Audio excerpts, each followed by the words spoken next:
E a gente já começa, né, no rescaldo, Capelli, porque, né, a dinâmica da notícia tem a coisa de ela nos impacta pela aguda situação que se viveu e depois já se ramifica em muitas, possibilidades de análise, né.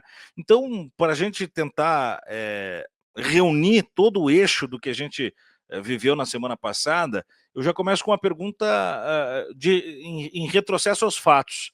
Como é que você avaliou, Capelli, com a sua expertise em segurança, aqui na nossa audiência, por exemplo, não é um, não é dois, são centenas de milhares de pessoas que ao longo do ano vêm manifestando o desejo de te ver em cargos fortes de segurança pública, inclusive no Ministério da Justiça, por exemplo. Como é que você avaliou, a operação de Castro no Rio de Janeiro? Veja, Tiago, não é possível comemorar 121 pessoas mortas, incluindo aí 4 policiais, 4 trabalhadores das forças de segurança que tombaram trabalhando. Agora, ao mesmo tempo que é preciso registrar isso, é preciso reconhecer que é insuportável, inaceitável a situação de 28 milhões de brasileiros, segundo os dados, que moram em territórios dominados pelo crime organizado, tráfico e milícia, e brasileiros que vivem sob um Estado de Direito paralelo, com leis próprias, com tribunais próprios, muitas vezes vivem atrás de barricadas, com homens com fuzis, com metralhadoras, com granadas, agora até com drones, passeando pelas suas portas, convivendo com as suas crianças, com as suas famílias. É claro que em segurança pública você precisa trabalhar com planejamento, com inteligência, com o uso proporcional da força. E quando você trabalha com planejamento e inteligência, você reduz muito a necessidade de uso da força.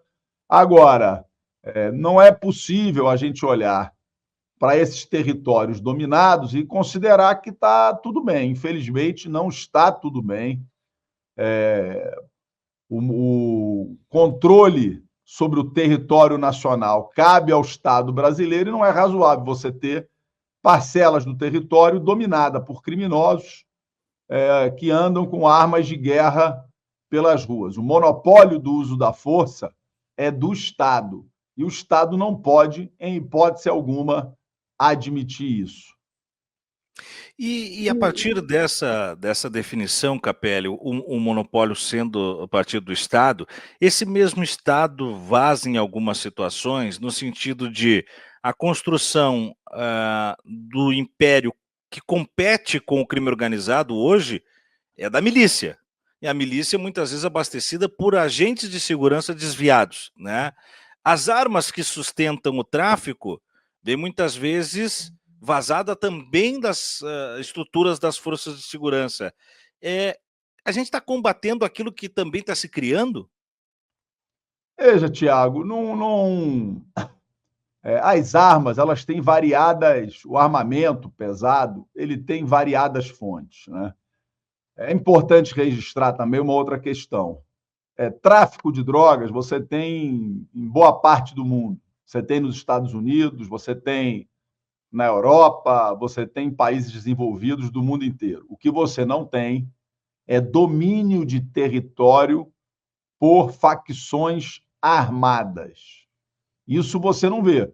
Você não chega em Nova York, você não chega em Paris, você não chega em Londres, você não chega em nenhum país também em desenvolvimento e você chega nas principais cidades do país e encontra territórios dominados por facções fortemente armadas. Então, acabar com o tráfico não é muito difícil. É uma luta cotidiana. Agora, território dominado, domínio territorial é inaceitável. As armas, elas vêm de variadas fontes. Uma parcela vem, como as reportagens têm mostrado, tem desvios das forças de segurança, é verdade.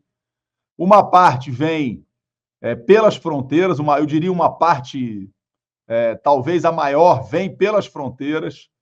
Há uma série histórica de importação de armas legais por empresas do Paraguai em volumes absurdos, que foram, ao longo do tempo, desviadas para o Brasil pela fronteira. O próprio governo do Paraguai chegou a reconhecer no ano 17 mil fuzis e pistolas que sumiram. Sumiram para onde, né?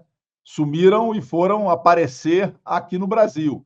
Então, a fronteira, contrabando, principalmente pelo Paraguai, é uma outra rota de entrada muito forte de armas, e outra que merece investigação profunda é a questão dos CACs.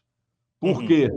Você tem no Brasil hoje mais de 800 mil pessoas registradas como CACs. Pra você ter uma ideia, o Exército Brasileiro tem 226 mil homens, mais de 800 mil pessoas registradas como CACs.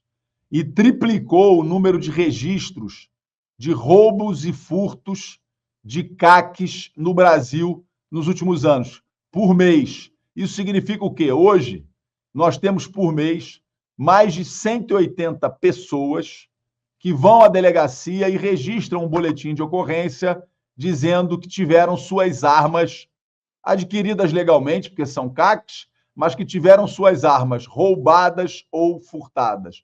Será que foram roubados e furtados mesmo?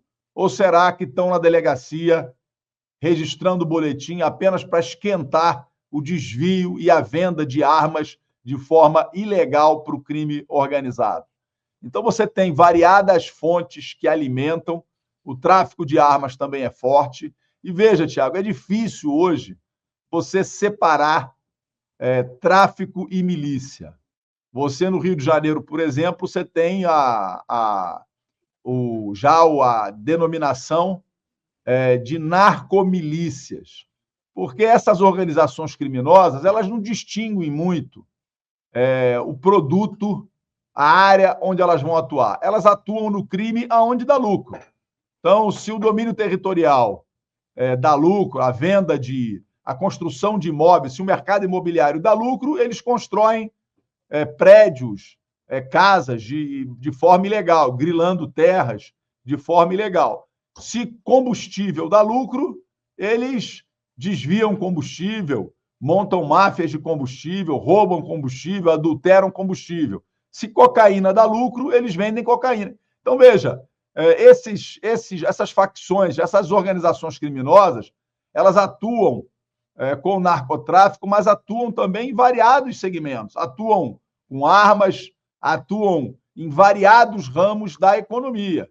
Só para lembrar, quando eu estava no Ministério da Justiça e Segurança com o ministro Flávio Dino, em 2023, numa operação, a Polícia Federal conseguiu apreender 136 apartamentos de uma organização criminosa, incluindo uma torre inteira de frente para o mar em Camboriú. Então, elas estão penetrando por variados... Desculpe te interromper, Capelli, mas esses apartamentos espalhados pelo Brasil ou concentrados? Espalhados, mas incluindo apartamentos de luxo. Então, veja, o crime organizado vai penetrando por dentro de vários setores da economia. A recente operação da Polícia Federal, a Carbono Oculto, demonstrou isso. Você tem dinheiro do crime organizado circulando por dentro do sistema financeiro. É bom registrar também que essas organizações, elas primeiro são organizações hoje, as duas principais, são organizações transnacionais. Elas operam no Brasil e no exterior, em mais de 30 países. E elas movimentam cifras da ordem de bilhões de reais, não circulam em malas, circulam por dentro do sistema financeiro nacional. Então, é grave o que está acontecendo e exige uma ampla mobilização nacional, porque o crime organizado ele ameaça não só a vida, mas ele ameaça a economia, ele destrói a economia e, sobretudo, o Estado democrático de direito.